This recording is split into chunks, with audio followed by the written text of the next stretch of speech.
The human species has existed for more than 50,000 years. In comparison, the record of human history, from the ancient cities of Mesopotamia to our own computer age, is brief, a mere 7,000 years.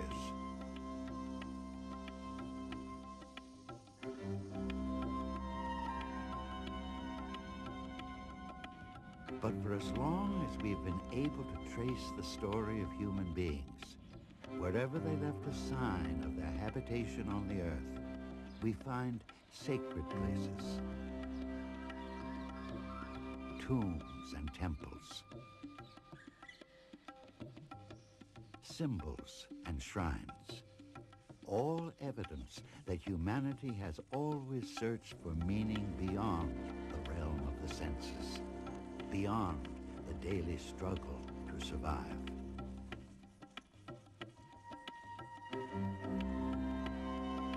This is a story of 6 sacred wonders, 6 places that testify to the power of the human spirit.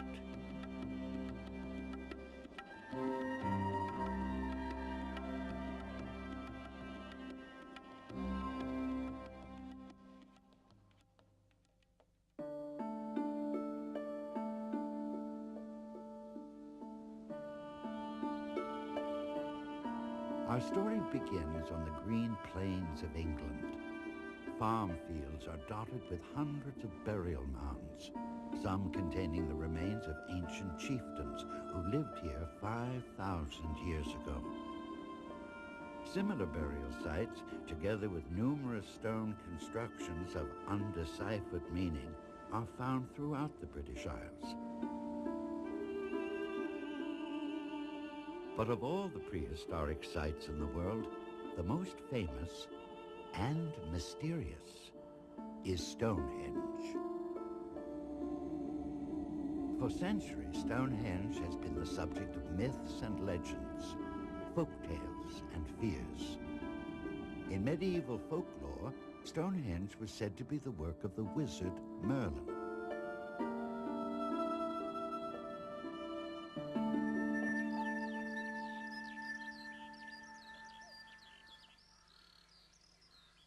It wasn't until early in the 17th century that folklore gave way to serious investigation. Various experts were appointed to study this megalith. Various conclusions were drawn. Stonehenge was a Roman temple. Stonehenge was a coronation site built by Danish invaders. Finally, in 1740, the scholar John Aubrey, perhaps England's first true archaeologist, concluded that Stonehenge was a temple of the Druids, a powerful Celtic religious sect that held sway over England 5 centuries before Christ.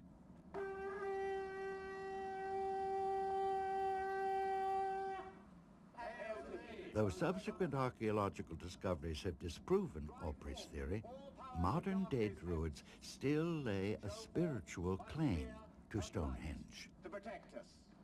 Hail to thee, O sun, resplendent in full power. Hail to thee, O sun. Those people who call themselves Druids basically worship out in the open air, where they're in touch with the land, nature, and the sky and stars if it's at night, or the sun if it's during the day, and believe that God or the divine manifests in nature.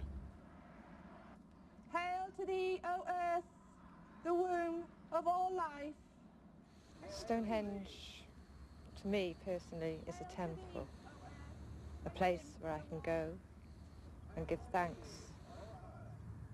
to God, to the goddess, whatever you call the thing that gives us life. O earth. And now, to close our circle, Stonehenge may indeed have been used as a temple by Druids or Romans or other people whose identity is now lost to history, but they were not its creators. Modern research has established an astonishing fact. Stonehenge predates these cultures. We now know that Stonehenge was built in phases, beginning perhaps as early as 3500 BC and ending sometime around 1100 BC.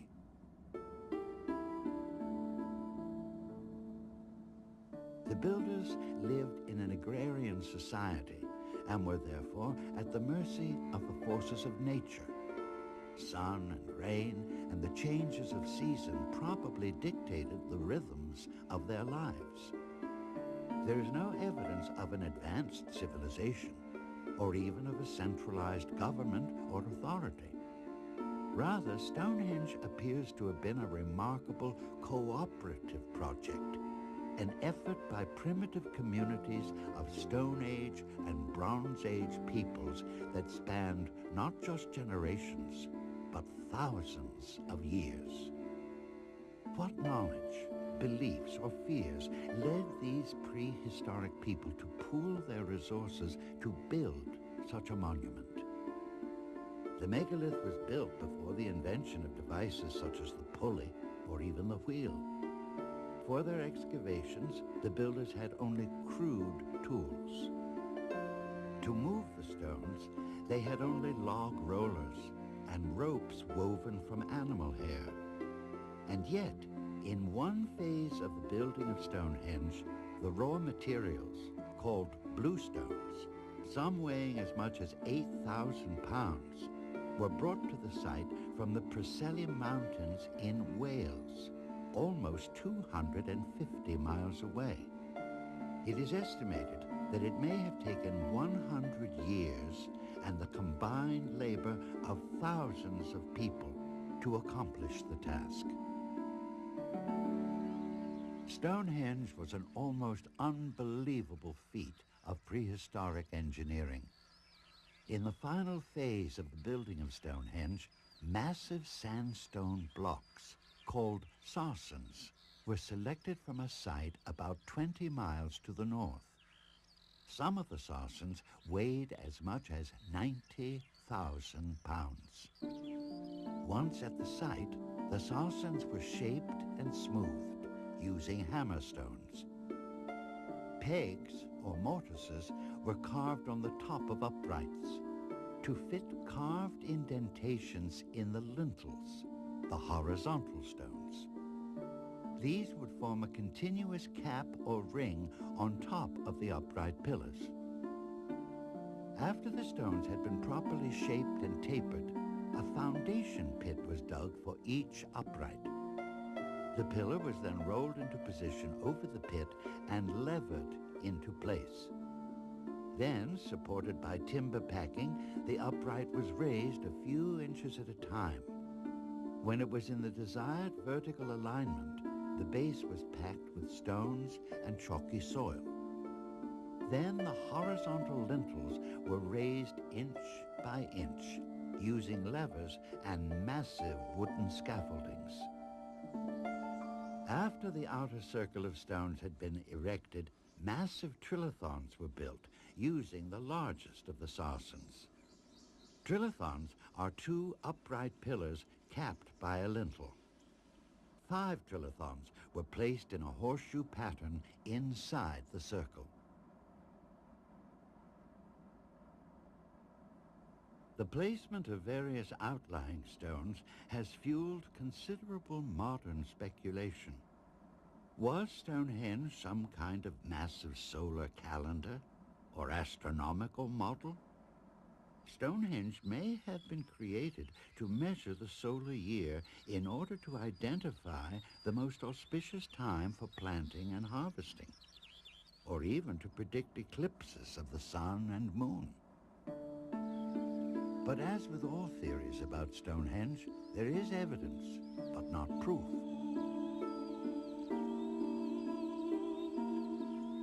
Indeed, throughout its existence, Stonehenge may have served many purposes: religious and political, scientific and magical.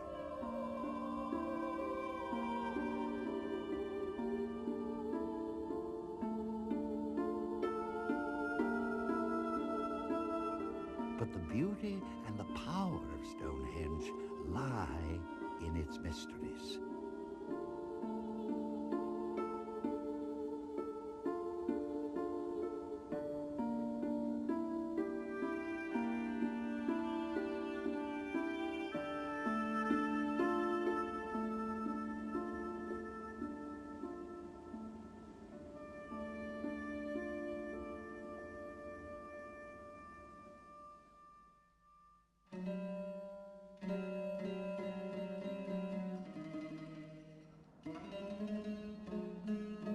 More than 2,000 years ago, geographers in ancient Greece catalogued the 7 wonders of the world.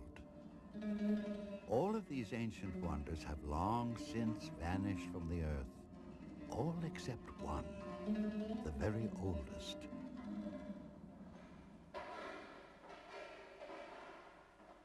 Through a darkened corridor into the past, a path leads to the funeral chamber of a god king. Surrounded by 2 million blocks of granite and limestone, some weighing 7 tons, the chamber was meant to be the impregnable resting place of the pharaoh Khufu, ruler of Upper and Lower Egypt, and the incarnation of the gods Horus and Osiris. This is his tomb.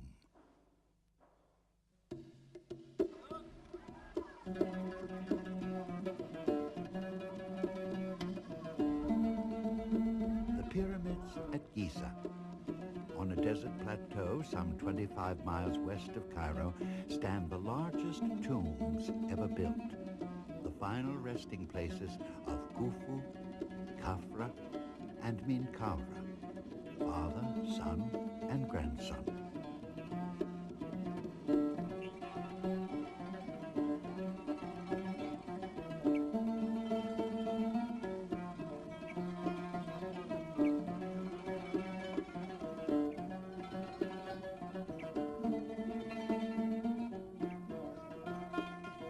The River Nile. Its life-sustaining waters gave rise to the civilization that made the pyramids possible.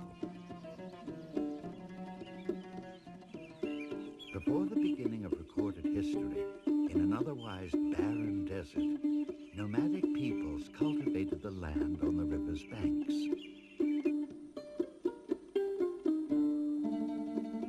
Annual floods fertilized their fields with rich silt from the riverbed.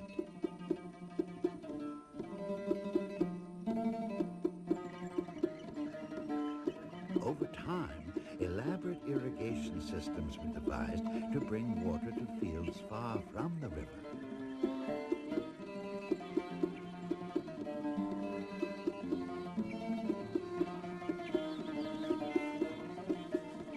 A society with a centralized government began to form, a hierarchy of kings, courtiers, officials, and scholars that oversaw the rise of a civilization with both the knowledge and imagination to create wonders unlike any the world had ever seen.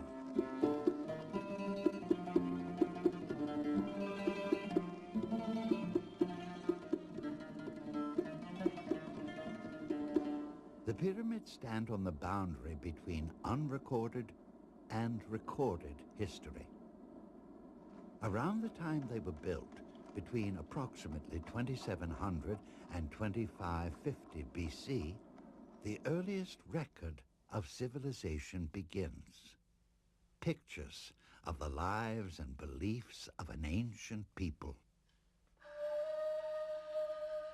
The ancient Egyptians believed in immortality. They thought their civilization would last forever. On the walls of tombs and funerary temples, the images of life after death. An afterlife that was believed to be much like life on Earth, only somewhat grander and more comfortable.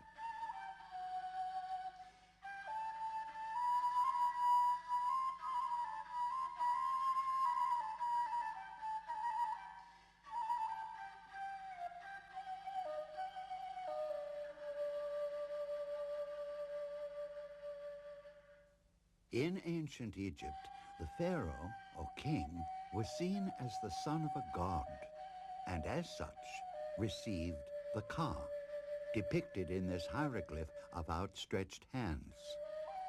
Ka was the soul or life force that passed from the gods through the pharaoh to his people.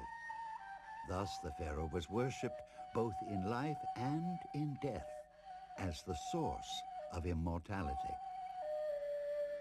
When the pharaoh died, it was believed that he became a god with special powers to influence the destiny of the living.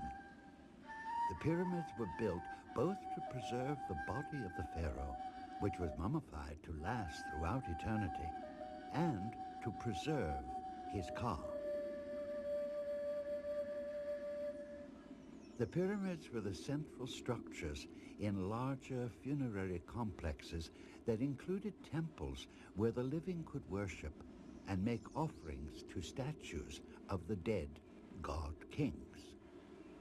The most famous and most mysterious of those statues is the Great Sphinx. With the head of a king and the body of a lion, its meaning has both fascinated and eluded scholars for thousands of years. Carved from a single block of stone, the man-beast gazes enigmatically as though guarding the secrets of the ancient desert.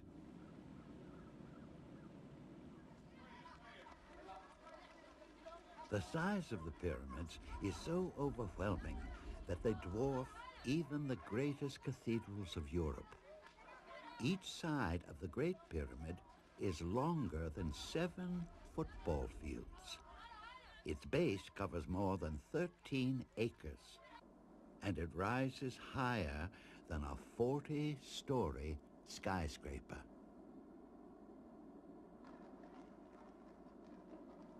Many have believed that the pyramids could not be the works of mere mortals, equipped only with crude tools.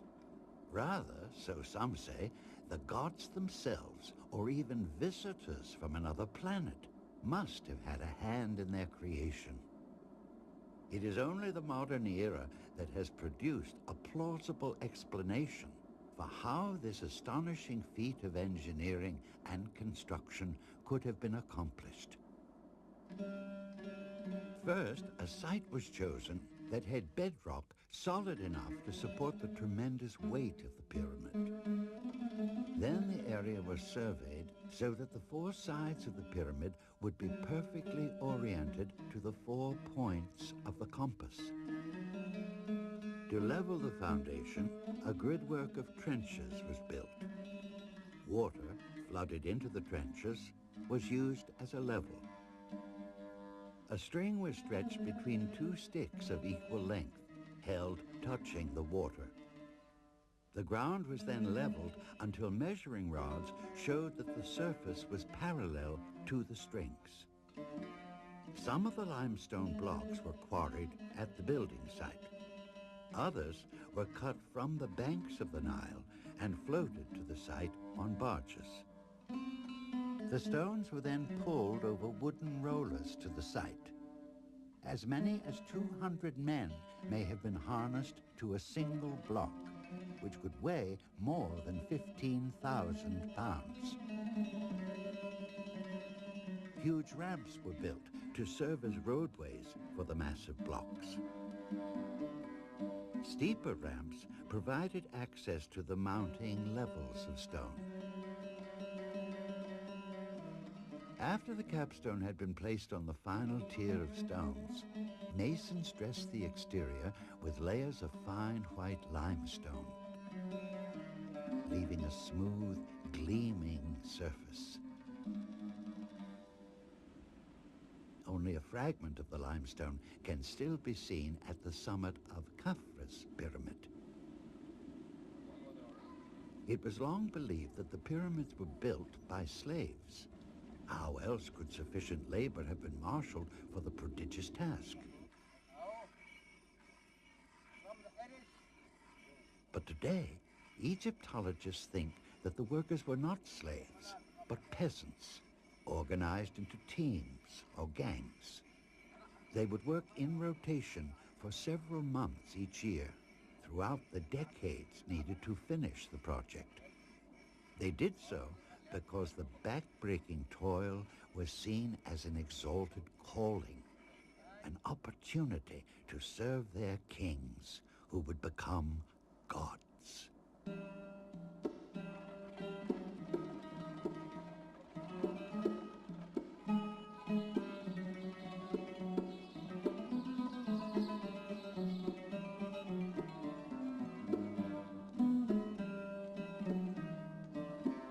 More than 80 pyramids still stand in Egypt. All were built in less than 2 centuries. Then, construction abruptly and mysteriously ceased. Ironically, the pyramids failed in their primary function of protecting the pharaohs entombed within. Long ago, robbers broke through the seemingly impregnable masonry and emptied the sacred chambers of their treasures and sarcophagi. Even so, priests in the cult of Khufu were still officiating in the ruins of his temple 2,000 years after the pharaoh had been sealed in his awesome tomb. Thus, the ancient religion of Egypt persisted for at least as long as the world has known Christianity.